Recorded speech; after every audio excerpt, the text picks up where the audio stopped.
It was a beautiful morning. The sweet smell of cherry blossoms blessed the cold air. The tiny dwarfs walked along the great city. Everyone had smiles on their faces. Children ran toward the shop owners, who graciously gave them candy and treats for their young minds. King looked across the prosperous city, proud for his vast kingdom. He turned and headed indoors, when out of nowhere, oh, the dwarf king turned in terror. My lord, the perimeter grid has been compensated. The two looked on. Who is it? Everyone is out looking for that very answer, my lord. My God. A great roar crossed the city streets. People screamed in terror as balls of fire crashed through the buildings. Stone blocks crushed the pavement below. Ah! A child screamed, shouting as the two-story dragon soared past. People everywhere ran for their lives. Building after building fell, lost to time. My lord, we must abandon the kingdom, for all is lost. We can't, my people, unable to move. He watched his daydream turn into a nightmare. Nearly half the city was in ruin. The dragon tore everything to shreds, even the very screams it invoked. Then, out of nowhere, a small voice crept in. Daddy, I'm scared. The dwarf king turned to his daughter and then to his advisors. We leave now. They left the palace walls and headed north towards the wizard society. The wizard king will know what's going on. The small child looked back and froze as the storm cloud that engulfed the peaceful world. No, my child, don't look, as he swept her up. As they entered the tree line, the dragon was done and gone. The dragon took off at breakneck speeds, turned the treacherous mountain, turned towards the treacherous mountains. But on such a beautiful day, he didn't mind much. It took roughly 5, maybe 6 minutes to reach the dark mountain at the bottom of the huge sleeping giants. He flew right through, not slowing down in the slightest. He just knew the terrain all too well. Contrary to popular belief, dragons are very intelligent creatures. They just remember their pasts. They don't like what they know. Finally, he entered the huge cavern at the end of the twisty turning paths. Slowed to a halt. It is done. The two-story dragon roared in the lowest voice possible. 1 down, 3 to go. A voice floated from the distance.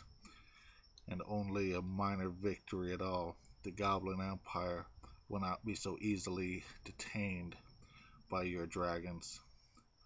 The dragon roared ferociously, so loud that the dwarf king probably heard him. We will get the goblins in due time. The humans are next on the list. He finished in a smug voice. Suddenly, out of the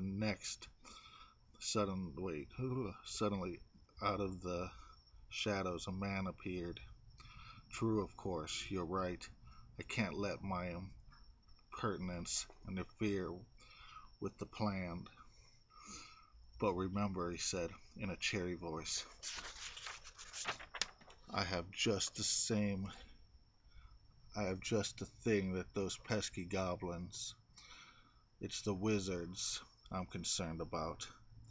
The humans finished as he walked. The humans finished as he walked to the edge of the cavern and peered down to the hidden valley below. He smiled confidently and watched his red army roam the ground of the grassed great field. You have too much faith in those puny red dragons, the dragon stated in a jealous dripping through his razor teeth. There are only 21 of them. Do you honestly believe they will be enough to crush the Mystic Society and the Dwarf Kingdom at that? Fear not, my friend. The dragon will once again rule high over the 4 kingdoms. with me in the blood-stained throne. Now get you, men. Excuse me, the dragon roared. I'm sorry. Get your dragons ready. I will get the Hydra to assist you. Hydra, stop. I promised him he would have the humans.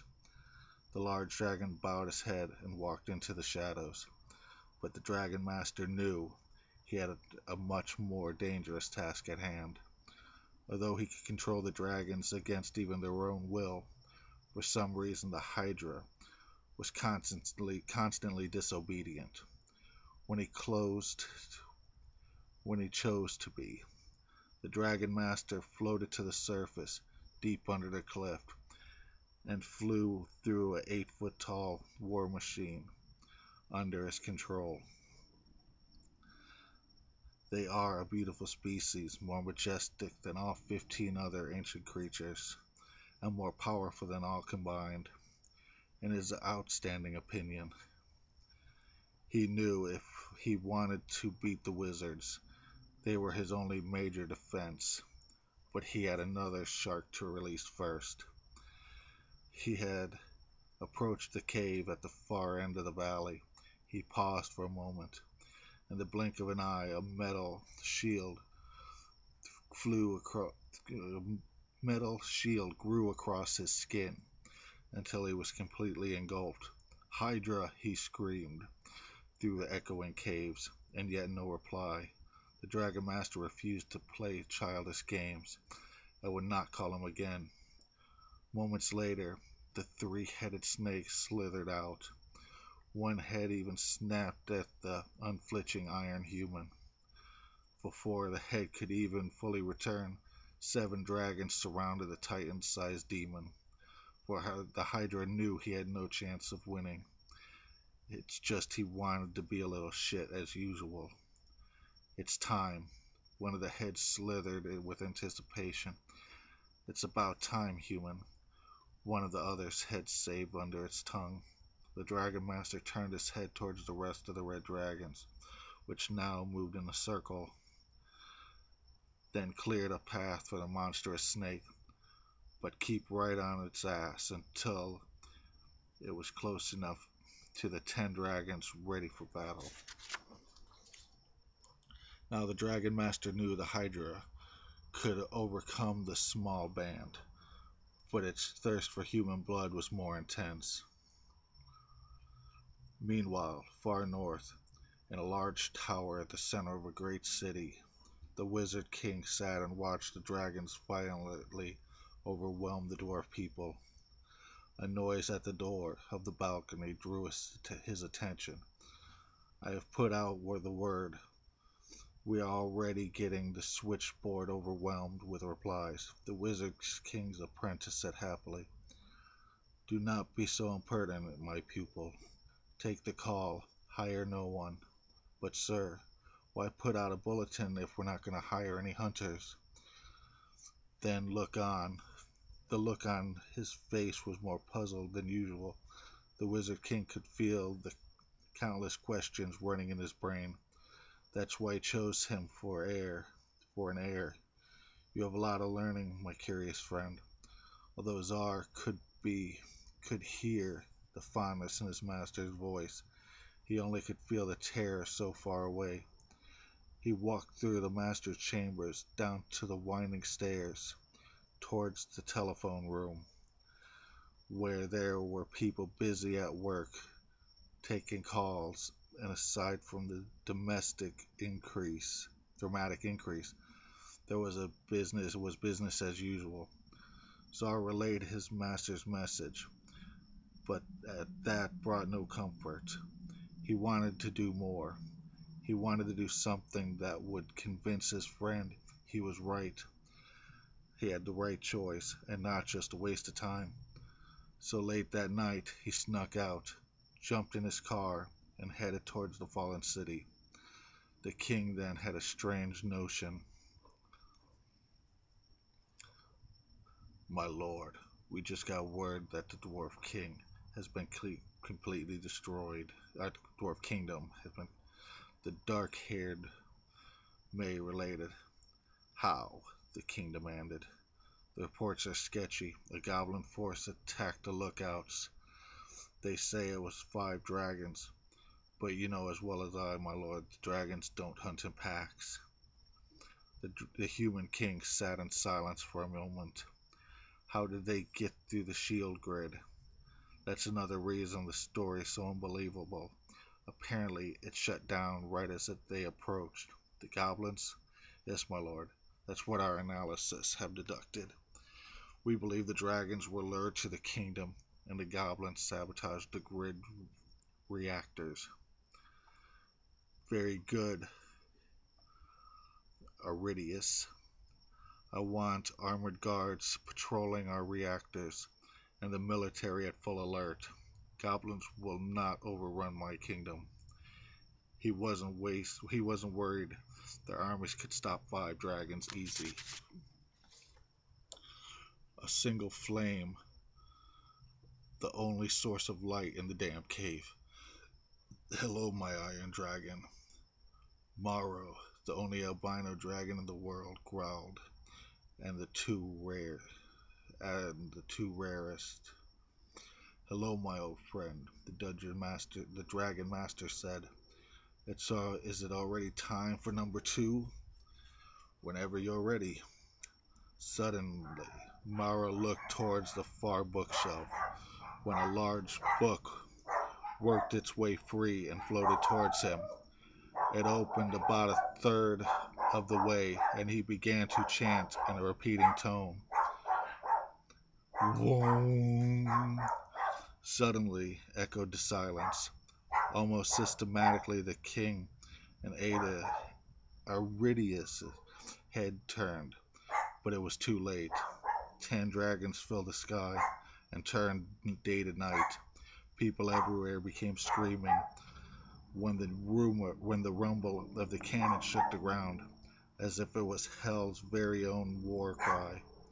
The dragon crashed straight through the glass building, like some mythical being with a glare shining off its countless pieces of glass caught in the dragon's draft.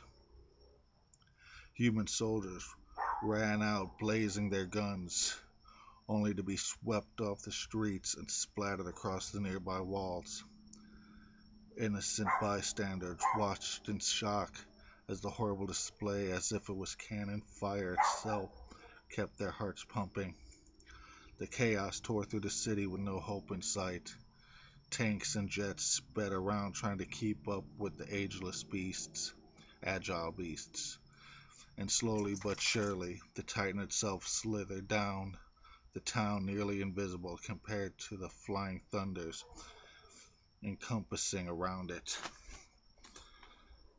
It went from person to person, sometimes amputating their leg or arms.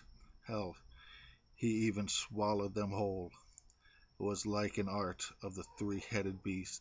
For the three-headed beast, he used every aspect of the event, of the screams to the pattern of blood left on the streets below. Kabam! Another dragon fell from the sky, but there was no hope. One human dropped 2 of the satanic beasts, and all but a few stragglers remained of the human intruders. They only took 2 more minutes for the cannons to fall silent. It's done, the albino dragon said pleasantly. You must be the true Iron Dragon, my friend. The legend of the Iron Dragon is as old as the human species have found intelligence. In the ancient angelic chronicles, it says that man is the child of the earth and brother of the dragon. The dragons knew not by some writing in a book, but it was deep in their hearts. During the 15th and 16th century, the great dragon hunt began. Every man, dwarf, elf, and in between tried to prove their worth by bringing the head of the fallen to their native lord or kings. The dragon population was cut in half and was forced to retreat in the caves in huge mountains and deep, thick forests. The blood-stained history grew thicker. Then the necks of the mighty beasts grew thicker than the necks of the mighty beasts. But they knew there would be no chance of defending the four kingdoms, and the dragons would be lost in time. During the 19th century, Mero convinced the dragon to work as one and attack the Mystic Kingdom, which had grown very strong in the last 10 years and gained control of the three in a mere 100 years. Although Mero's attack failed, he was able to steal a book of knowledge. The Angelic Chronicles opened a world of information for all patient dragons. That when he learned of the Iron Legend, it says that every 1,000 years a human would be born with dragon DNA and is able to merge with the keeper of the book. Mero waited a long time for him to show his head. When one day he was flying over the great valley at the end of the mountainous rapture and seeing another dragon attacking a small boy. It clawed and snapped at the child but was unable to touch him. Mero watched in awe. He couldn't believe his own eyes, but all that didn't prepare him for what he saw next. The dragon swept the boy hard across the field. The boy wasn't moving. The dragon quickly walked to him and began sniffing and saying something. He couldn't quite make it out, when all of a sudden the kid grabbed the whiskers and climbed up the mighty head, and it was over. The dragon laid down, and the two sat there in the sunny day, laughing amongst themselves. Mero knew he had found his dragon master. "Oh, my lord," the dwarf king advisor had said in a small band, as the small band exited the forest upon the now burning human kingdom. "Daddy, are we in the kingdom? Are all the kingdoms destroyed?" "No, my daughter. The dragons are not strong enough to stop a wizard. You should know that," the dwarf king said in the kindest voice. But even if he began to doubt and realize of the Mystic Kingdom, then began to scurry through the city and hope to find a car or something to cut the time down. He searched for about an hour, not seeing a single human, and thankfully saw a single dragon. "So you feel you'll be able to handle a dragon menace?" Silently, without a word, the seven-winged hunter nodded his head in agreement. "Good then, you know what to do." The wizard king watched as the hunter dropped from the tower and opened his wings in midair, soaring towards the distance. They were to be they were to be they were to maybe be the best that who he wanted from the start, and now were moving in.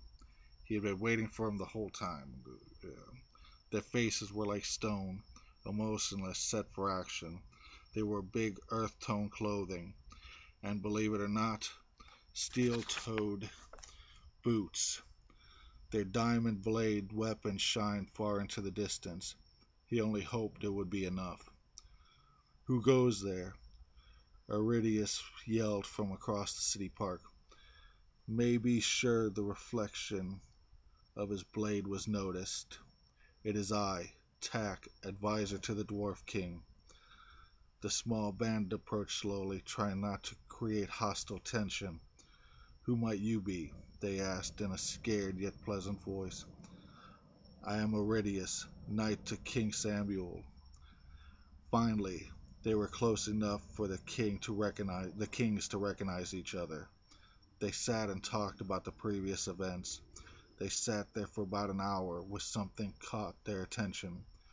A small train ran behind one of the smashed cars, and noticed a line of dead dragons spread out across the road. There must have been 6 or 7 of them. Again the noise cried out. this time more clearly. They ran towards the edge of the building. Goblins? King Samuel said in a smirk. I knew those demons were involved. Iridius jumped in. But if they're using dragons, why are they fighting that Hydra? They sat and watched as the hideous being snapped and struck at the three-headed terror. They stabbed the beast over and over, but it steadily tore through the goblin attackers. When out of nowhere, the fight was overcome and brought to a quick end. Both the Hydra and goblins were wiped out. Then the winged assassins flew off. The Dwarf King watched with a stern but relieved look on his face. Hunters, they came from the north. Yes, so the Mystic Kingdom sent them. The Human King interrupted. Come, maybe those goblins will have some clues about who's next. That will be very important for the Wizard King to know, the advisor stated, like he wouldn't already know right now. They approached the slaughtered body, weapons, shield, electronic equipment. In fact, why would a goblin go and destroy the kingdom just for bullshit? Ah, this is killing me. I've been driving for hours, and I know its time is running out. But now the things are going through Czar's head. We're driving him crazy. His mind wouldn't shut up. He kept jumping back and forth, not missing a single beat. He was just driving, not even paying attention to where he was going. Then out of nowhere, crash. The car smashed off the road and drove right into a tree. Fade to black. Wake. Me says wake. Czar opened his eyes, but when he saw the goblin standing before him, he wished he was still knocked out. Wizard, why you make dragon kill, brother? Czar could tell by the one of his voice that he was in a lot of trouble. Why? We had nothing. Answer. The dragons made dragons kill. Fade to black. Sir, something happened. What? They're dead. They're all dead. There was also a group of goblins, but they could have killed the Hydras. Hunters, I expected they would be called in. Why else do you think I sent the disobedient Hydra? The Dragon Master said blindly. No matter, I believe it's almost time for our next adventure. I just need to go into one thing first. The young man walked across the caves with a moderate quickness until he approached a high cavern, and with a flick of a switch, the room ignited into light. In the center of the cave was a huge robotic dragon, his own personal design. His tools flew towards his hands as he went back to work. Pyre, Chinese-looking dragon. Why, look here! Scouting far in the distance, the seven noticed huge pyre dragons roaming against themselves. The hunters knew they were most likely had nothing to do with the attacks, but they were here to do a job, to stop all dragons, and they were always finish the job. They flew towards the two, so fast the pyre never saw them coming. Damn it. Mero, the Dragon Master, announced into his head, "It's time for number 3. Mero walked to the edge of the cliff, forging the valley. Somehow, as if they knew, all the red dragons looked up and began on their way to the Goblin Empire. Mero made sure to stand clear of the exiting army. What do you mean there's no sign of him? The Wizard King screamed. We're sorry, my liege. We have every seer in the society out searching for him. There's nothing else we can do. Nothing else you can do? The king flashed out onto the balcony. turned into an owl and flew to find his lost apprentice, Air. The storms began to brew in the far distance, as if the gods were laughing at the coming disaster. One after another, the red dragons soared wingless through the air. Their black hearts pounded with anticipation, for they had sat in the cave under the earth for too long. They charged with all their mighty war scars and cries, a sound all animals remember. They ran for their lives because although it's true that most dragons are peaceful and don't eat meat, they most eat dirt. The red ones are ferociously terrible. They hunt and kill, and it's all they do, and it's all they want to do. Now the Goblin Empire is coming into view over the dense cliffs. Dragons! The scouts growled to the other goblins, and by the time they shouted it ended, the dragon arrived. The entire goblin army was patiently awaiting their arrival. Slowly but surely, in the space between a rock and a hard place crashed together. Those 100 or so goblins fought harder than ever before, but to no victory. They fought to save their very lives. The goblins had never faced a race like the red dragons. Regular everyday dragons are vulnerable through the bottom of the mouth, but the reds are invincible. Their armored scales are as strong as iron dragon skin, impenetrable. Must leave, one said to the Goblin King. No, kill dragon now, he yelled in rage. No, the other goblins screamed and abandoned the king. The dragons destroyed the stone city as if it were made of glass. Buildings fell and merged in the mountainous terrain. Then, with the king realized he was in trouble. Wizard, me you go, you save.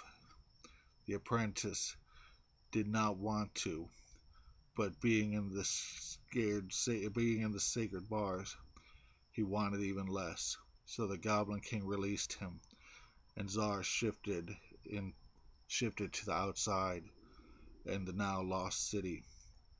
By the time the dragons were done, you never could have guessed there was an entire empire there. Me you go, wizard land. And though he hated to admit it, Czar knew it was the only place left. The king could handle it, and had to. As they got to the edge of the mountains, the hunters flew at them. Tell us where the dragons went. You know wind dragon strong. The hunters began laughing. No dragon will stop us. You don't understand. They were red dragons that attacked the Goblin Kingdom. The hunter fell into silence, and his ice chiseled face appeared again. Are you sure they were red dragons? Of course we're sure. We just watched like 20 of them stomp a city out of existence, Czar yelled.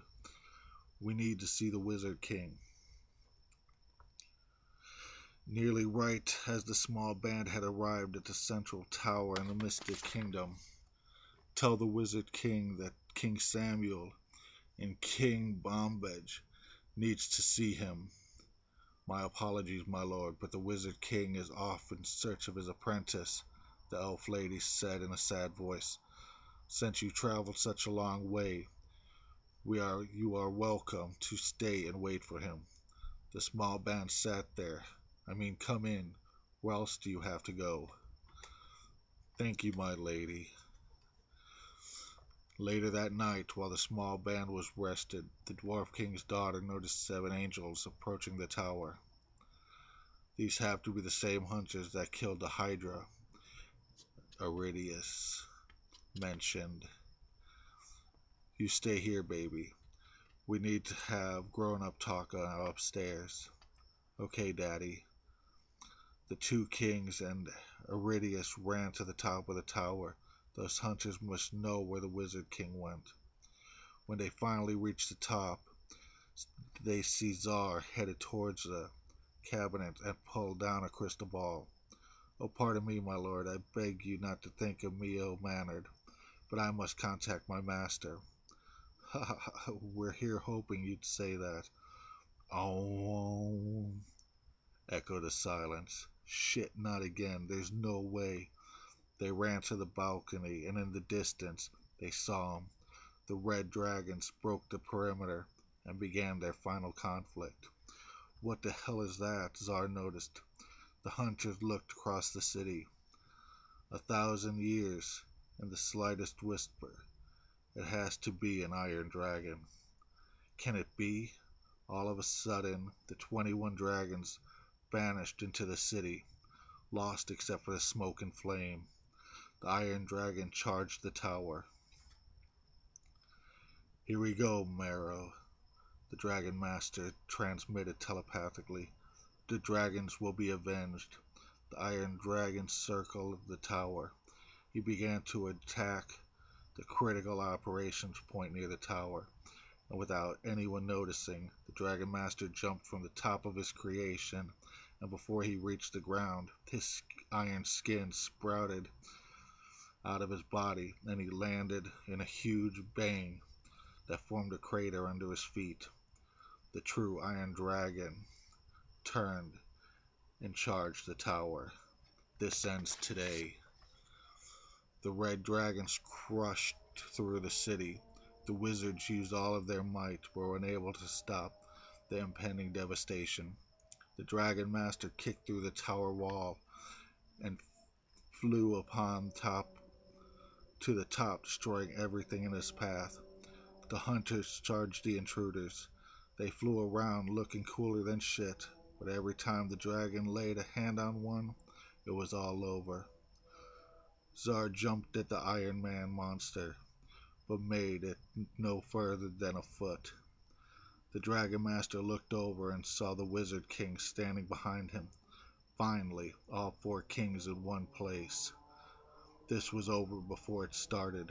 The Wizard King balled and his energy and began throwing it at him. The Goblin King pulled an axe and charged alongside the human and dwarf towards the Iron Dragon. Not even a minute later, the heads of the 4 kings rolled off their pathetic bodies. Long ago, kings wanted the heads of dragons, so now I wanted the heads of kings. Like I said, this was over before it began.